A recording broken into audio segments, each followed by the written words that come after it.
Hello दोस्तों, कैसे हो? स्वागत है आप सभी का हमारे एस के इलेक्ट्रिक वर्ल्ड यूट्यूब चैनल में। तो दोस्तों, थोड़ा मेरी तबीयत ख़राब चल रही थी, इसीलिए जो मैं कुछ वीडियो नहीं बना पाया, और प्लस और कुछ रीज़न थे। जिस मैं कंपनी में जॉब करता था वो मैंने कंपनी छोड़ दी। मैंने पहले भी एक वीडियो में शायद बताया होगा। तो दोस्तों, आज हम जो बात करने वाले हैं इस डीसी मोटर पे बात करेंगे। मैंने सीजन के टाइम जो है कई बातें ऐसी थी जिनके बारे में मैं नहीं बता पाया। तो चलिए आज जो है इन सब बातों के बारे में डिस्कस करेंगे, क्योंकि ऑफ सीजन हो चुका है और आप लोग जो भी हमारी वीडियो देख रहे हैं, तो आई होप आप लोगों को सारी चीज़ क्लियरली समझ में आएगी। तो वीडियो के साथ बने रहे, वीडियो को कंप्लीट वॉच करें। तो दोस्तों, आज हमारा जो टॉपिक है डीसी मोटर पे है। डीसी मोटरें आपने बहुत सारी देखी होंगी, इस तरह की मोटरें देखी होंगी। काफ़ी अलग अलग टाइप्स की जो है मोटरें आती हैं। लुक अलग हो सकता है, काम करने का तरीका अलग हो सकता है, ठीक है। इस तरह की एसी मोटरें आती हैं, जैसे ये देख लीजिए, इसे भी काफ़ी लोग डीसी मोटर बोलेंगे। एक्चुअली में ये एसी मोटर होती है, 220 वोल्ट पे डायरेक्ट चलती है, ठीक है। इसमें कैपेसिटर लगता है हमारा 1 UF का या 2 UF का। ऐसी मोटर जो ये रहती है, ये 5 तार वाली होती है, इकट्ठा इन्हीं का एक कनेक्टर होता है। सबसे बड़ी पहचान इनकी क्या है, पहचानने की इसकी, एक हमारा रेड कलर का वायर रहेगा जो फर्स्ट वाला, वो सभी तारों से सेपरेट होगा, या फिर हमारा बीच में कोई गैप रहेगा। इन सब चीज़ों की जो है मैं क्लियरली आपको बताऊंगा, हर एक चीज़। जब भी आप किसी कस्टमर के घर जाएंगे तो हम कैसे आइडेंटिफाई करेंगे कि ये डीसी मोटर है और एसी मोटर है। अगर डीसी मोटर है तो इसे हमें कैसे चेक करना है, कितनी रीडिंग आनी चाहिए, तो इसका क्या मेथड है चेकिंग का, ताकि इन फ्यूचर जो आप जब भी कस्टमर के घर जाएं आपको किसी भी प्रॉब्लम को फेस ना करना पड़े। उसी रिगार्डिंग आज जो हम सारी कंप्लीट वीडियो बनाने वाले हैं, तो वीडियो को कंप्लीट वॉच करना दोस्तों, आपके लिए ये जानकारी बहुत ही फ़ायदेमंद होगी। सबसे पहले दोस्तों हम जान लेते हैं जो हमारी डीसी मोटर होती है, एक्चुअल में ये इसका जो है आविष्कार या लगा लिए इसे क्यों बनाया गया। जो हमारी एसी मोटर होती है दोस्तों, इसके मुकाबले ये वाली मोटर एक तो लाइट की कम कंजप्शन लेती हैं, और इसका जो टॉर्क लोड होता है बहुत ज़्यादा होता है, और इसके अंदर हीट बहुत ज़्यादा होती है, इसके अंदर हीट बहुत कम होती है। इसके पीछे कई का रीज़न है, वो मैं बता देता हूँ आपको। इस वाली मोटर में हमें एक कैपेसिटर की ज़रूरत पड़ती है, जिसके थ्रू इसकी स्पीड जो है बनती है, ठीक है, कम ज़्यादा होती है। ये हमारी 3 वायर होती हैं, एक हमारी रहती है मेन और एक हमारी स्टार्टिंग रनिंग, ठीक है। और ये जो हमारी अलग से 3 तारें रहती हैं इसके अंदर एसी मोटर में, तो ये 3 तारें हमारी सेंसर की होती हैं, जो कि इंटरनली इस मोटर के बैक साइड के अंदर एक सेंसर रहता है जिसे हम मैग्नेटिक हॉल सेंसर बोलते हैं। वो इस मोटर की स्पीड को मॉनिटरिंग करता है। इसके पीछे जो ये आप शाफ्ट देख रहे हैं, ये घूम रही है, इस शाफ्ट के पीछे अंदर की तरफ एक मैग्नेट लगा रहता है, और उस मैग्नेट के ऊपर बिल्कुल ऐसे पास में हमारा ये सेंसर इसके अंदर रहता है। तो ये मॉनिटर करता है स्पीड को कि मोटर हमारी कितनी स्पीड में चल रही है, और माइक्रो कंट्रोलर को बताता है एक पल्स के रूप में। तो जितनी ज़्यादा पल्स हाई स्पीड में जनरेट होंगी, मींस हम बात करते हैं ये जो हमारी पल्स होती है ये, ठीक है। तो ये पल्स जो जनरेट होती है, इसकी जो यहाँ सेंसर लगने से, अगर इन पल्स की जो स्पीड कम ज़्यादा होती है, जैसे हमारा ये लगा लीजिए, यहाँ पल्स हमारी छोटी हो गई और ये भी छोटी हो गई, इसका हम डेड टाइम बोलेंगे।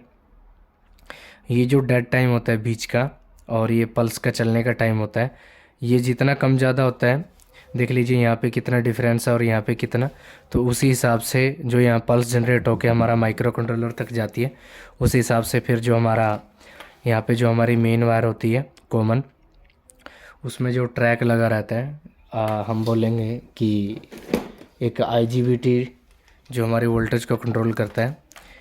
जैसे यहाँ पे देख सकते हैं, ये एसी वोल्ट का कनेक्टर है इस पीसीबी में, और यहाँ पे एक आईसी लगी है, बट ये एक opto coupler based track IC है। इसी के अंदर एक ऑप्टो कपलर है, और प्लस में एक इसके अंदर आईजीबीटी भी लगा हुआ है। जो मोटर की स्पीड कंट्रोल करता है, ठीक है। तो इसी प्रकार से जो है इन नॉर्मल मोटरों का यूज किया जाता है। इसके बारे में सभी दोस्त जानते होंगे, फिर भी थोड़ी सी जानकारी दे देना अच्छा है, ताकि आपको इस मोटर के बारे में जल्दी समझ में आए कि ये क्या चीज़ है। क्योंकि अगर मैं डायरेक्टली इसके बारे में बात करूं, हमारे जो कई ऐसे दोस्त हैं जो मेरी वीडियो देख रहे हैं, बट उनको सब पता है डीसी मोटर, एसी मोटर के बारे में। जो हमारे नए फ्रेंड्स हैं जो इस लाइन के अंदर नए हैं, तो उन्हें इनका कंपैरिजन नहीं पता होगा, इसलिए मेरा बताना ये ज़रूरी है। तो दोस्तों ये होती है डीसी मोटर, ये 5 तार वाली होती है। एक्चुअल में इस मोटर के अंदर जो है जो है कैपेसिटर की ज़रूरत नहीं पड़ती एसी मोटर के मुकाबले। इसमें हमें एक कैपेसिटर की ज़रूरत रहती है जिसके थ्रू ये मोटर चलती है, अदरवाइज ये नहीं चलेगी, क्योंकि ये एक इंडक्शन मोटर है, ठीक है। ये मोटर जो है ये डीसी मोटर है दोस्तों, जिसे हम बोलते हैं BLDC। इसका दोस्तों जो रोटर रहता है वो मैग्नेटिक रोटर होता है। इसकी जो वाइंडिंग होती है वो डीसी वाइंडिंग करी हुई होती है, जिसे हम बोलते हैं 3 फेस डीसी, ठीक है।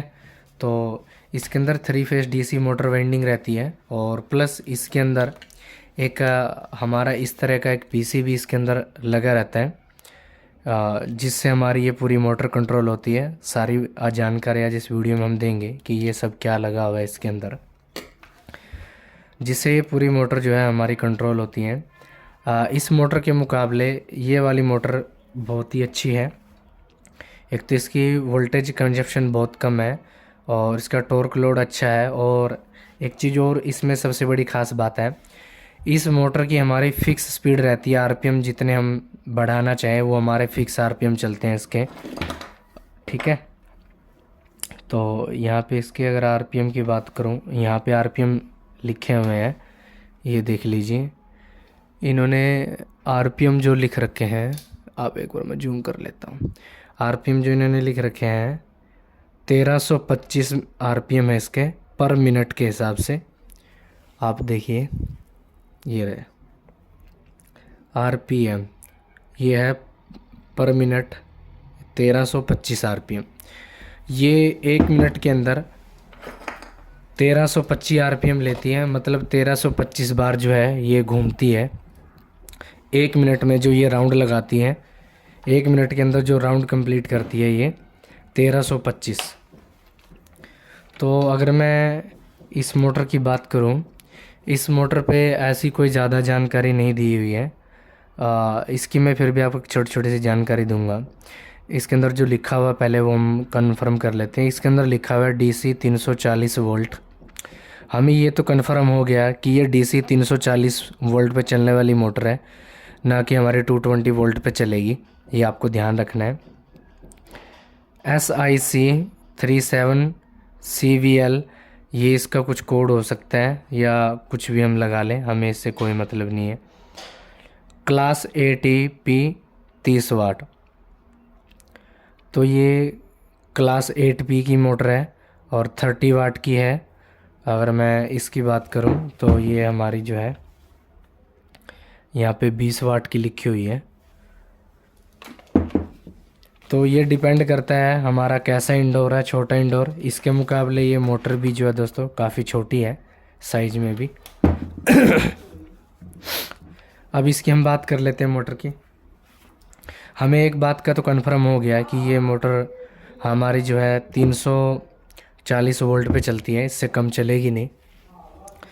तो हम इसकी कुछ वायरें हैं, उन वायर्स को जो है नोट कर लेते हैं हम सबसे पहले।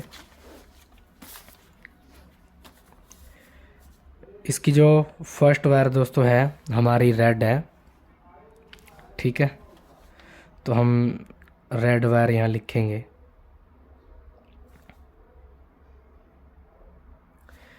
ठीक है, अब हमारी दूसरी वायर आती है, उसके बाद आती है हमारी ब्लैक, तो हम यहाँ ब्लैक कर देंगे।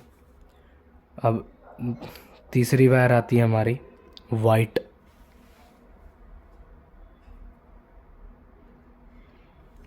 अब आती है हमारी वाइट वायर, देख लीजिए। तो यहाँ हम W करेंगे। अब आती है हमारी पिंक वायर, पीले वाली, P करेंगे हम यहाँ। आप अपने हिसाब से कुछ भी लग सकते हैं, मैं जो ये लिख रहा हूँ ये सिर्फ एक एज ए एग्ज़ाम्पल आपको समझाने के लिए कर रहा हूँ। तो ये ब्लू है, तो यहाँ ब्लू हम कर लेंगे। तो हमारे पास ये कनेक्टर रेडी हो चुका है, ठीक है, जिसमें हमारी ये सारी वायरें जो लगी हुई इंक्लूड रहेंगी। अब सबसे पहले हम ये जान लेंगे कि इसके अंदर कौन सी वायर क्या काम करती है और कितने वोल्ट होने चाहिए। सबसे पहले हम जानेंगे कि कौन सी वायर पे कितने वोल्ट होने चाहिए, ठीक है। आप सबसे पहले ये ध्यान रखिए, अगर किसी भी ऐसी डीसी मोटर के अंदर 5 तारे वाली में अगर एक हमारा वायर रेड कलर का अलग से दिया रहेगा, कई में क्या होता है कलर अलग हो सकता है, कुछ नहीं कह सकते। अगर कलर अलग भी होगा तो वो वायर सेपरेट रहेगा, ऐसे इनके साथ नहीं रहेगा, क्योंकि ये जो वायर होता है ये हाई वोल्टेज के लिए होता है। तो यहाँ पे हम क्या करेंगे, ये हमारा जो है आपने देखा था यहाँ 340 वोल्ट यहाँ रहेंगे हमारे, 340 वोल्ट DC, और ये हमारे पॉजिटिव वोल्ट रहेंगे 340। अब आप देखेंगे यहाँ पे एक ब्लैक कलर का वायर है, ये हमारा ग्राउंड वायर है। तो यहाँ पे ग्राउंड वायर रहेगा, फर्स्ट हमारा पॉजिटिव है, सेकंड हमारा ग्राउंड है। और अगर मैं थर्ड की बात करूँ, थर्ड हमारा वाइट कलर है दोस्तों, ये देख लीजिए ये वाइट कलर है। वाइट कलर जो हमारा जो होता है हमारा 15 वोल्ट का होता है पॉजिटिव का। ये हमारा थर्ड वायर हो गया। और ये पीले वाला देखेंगे तो ये पीले वाला हमारा VSS वोल्टेज का हमारा होता है। ये आगे आएंगे हम, ब्लू कलर का वायर है हमारा जो, ये हमारा दोस्तों होता है FB, फीडबैक के लिए। आइए अब दोस्तों आप लोगों को इतनी बात समझ में आई होगी जो मैंने आपको बताई है।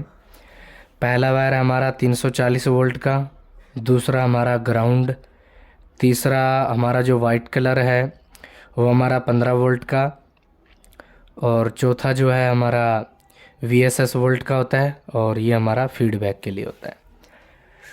अभी हम बात करेंगे कि ये सब वोल्टेज इसको क्यों ज़रूरी है। हमारी मोटर नॉर्मली ये चलती तो थी, तो इसे ऑपरेट करने के लिए ये वोल्टेज क्यों ज़रूरी है। इसके अंदर एक्चुअल क्या है दोस्तों, इसके अंदर एक IPM यूज किया गया हुआ है इस तरीके का। हमारे नॉर्मल जो एयर कंडीशनर के अंदर आपने IPM देखे होंगे, काफ़ी बड़े साइज के होते हैं। रेफ्रिजरेटर के अंदर भी ये देख लीजिए इस तरह के IPM होते हैं। तो इसके अंदर एक छोटा IPM यूज किया गया है, क्योंकि ये एक DC मोटर है 3 फेस, तो इसे 3 फेस जनरेट करके चलाने के लिए इन्होंने एक छोटा IPM लगाया है। इस IPM को चलने के लिए हमें 340 वोल्ट चाहिए, प्लस एक ग्राउंड चाहिए। इसे 15 वोल्ट क्यों चाहिए, जो ये हमारा IPM लगा हुआ है इसके इंटरनली 6 IGBT और ICयाँ लगी रहती हैं, उन्हें ऑपरेट होने के लिए 15 वोल्ट की ज़रूरत होती है।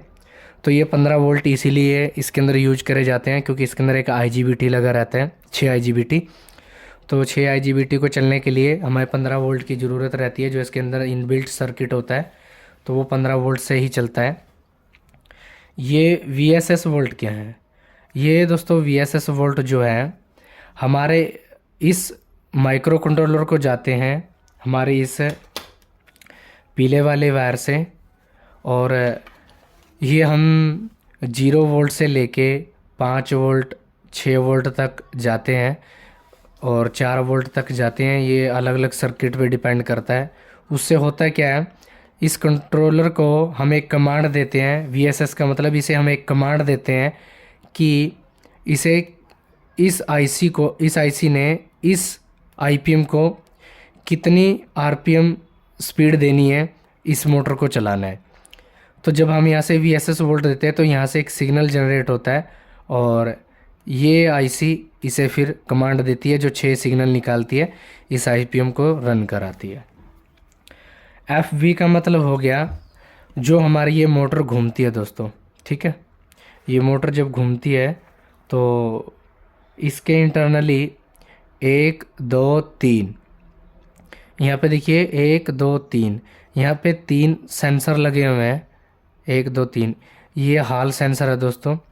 जब मोटर हमारी घूमती है तो मोटर की ये लोकेशन को जो है डिटेक्ट करते हैं कि इसके अंदर जो मैग्नेट रहते हैं, नॉर्थ पोल साउथ पोल जो हमारा मैग्नेट होता है वो किस साइड है, तो उसी हिसाब से ये मैग्नेट को मॉनिटरिंग करके ये वाले, ये देख लीजिए यहाँ पर 1 2 3 ये डायोड की तरह दिखने वाले एक्चुअली में ये मैग्नेटिक हॉल सेंसर है जो कि हमें डायोड की तरह दिख रहे हैं। 2 टांगे इधर है, 2 इधर है। ये डायोड नहीं है, ये मैग्नेटिक हॉल सेंसर है। तो ये रोटर की पोजीशन देखते हैं और उसी हिसाब से जो है मोटर को रन करवाते हैं, आप समझ रहे होंगे दोस्तों। फिर जो इसका फीडबैक होता है, जो ये मोटर घूम रही होती है कितने RPM पे, तो यहाँ पे एक पल्स जनरेट होती है, हमारी ब्लू वायर के अंदर एक पल्स जनरेट होती है जिसे हम इस तरह का सिग्नल बोलते हैं। ये मैंने अभी आपको बना के दिखाया था पहले, इसके लिए एक सिग्नल जनरेट होता है इस तरह का। वो सिग्नल यहाँ से आउट होता है और सीधा हमारी आउटडोर की या इंडोर की जो भी PCB होती है उसके लिए जाता है।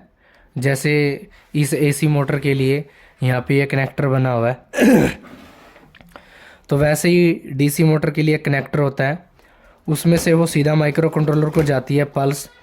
तो माइक्रो कंट्रोलर उसे रीड करता है, रीड करने के बाद उसी तरह हिसाब से फैन मोटर की जो है स्पीड को बढ़ाता है और कम ज़्यादा करता है। तो आप लोगों को अच्छे से समझ आया होगा कि 340 वोल्ट हम क्यों देते हैं। और ये दोस्तों जो ग्राउंड है ना जी, मैंने जहाँ लिखा है ग्राउंड, ये ग्राउंड हमारी इसके अंदर यूज होने वाली 15 वोल्ट और 340 वोल्ट का ग्राउंड एक ही रहता है। प्लस में आपको समझ आ गया होगा कि 340